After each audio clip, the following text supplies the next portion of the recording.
श्रमिक माने काम करने बाध्य कराऊँच आईन थी 8 घंटा तांको बाध्य कराऊँच 12 घंटा 14 घंटा 16 घंटा एवं कौटी ना दिल्ली राजधानी ठीक नाक तले सोनपथ पानीपथ ये जो एवं ता सहित हरियाणार विभिन्न अंचल ग्रेटर नोएडा से उभय उत्तर प्रदेश मुख्यमंत्री जोगी एवं हरियाणार मुख्यमंत्री जे साइनी ये उभय से पूरापूरी बुलडोजर शासन चलती श्रमिक मैंने ये आंदोलन कर तो सन्ध्या बेले बस्ती अच्छा से पुलिस अत्याचार कर महिला मान आक्रमण कर महिला मानकर इज्जत नौकरी आज से आंदोलन पूरापूरी चलती जे सरकार ये जो मेरी राय सरकार ये जो क्षेत्रवादी सरकार एटा बंद हम ना बंद हो नहीं देश में गणतांत्रिक शासन ना गणतांत्रिक शासन नहीं श्रमिक मानकर अधिकार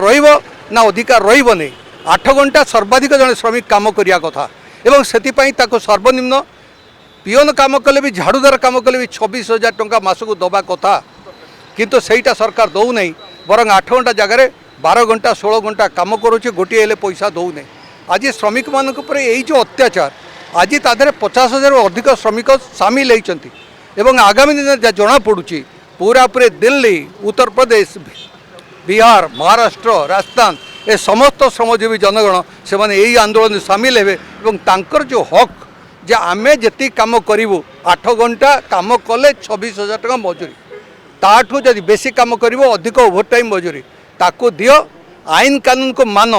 एवं श्रम आईन गुड़ा को जोड़ा बातिल कर श्रम कोड को बातिल करके श्रम आईन को पुणी आउ थे पुनर्बहाल करो।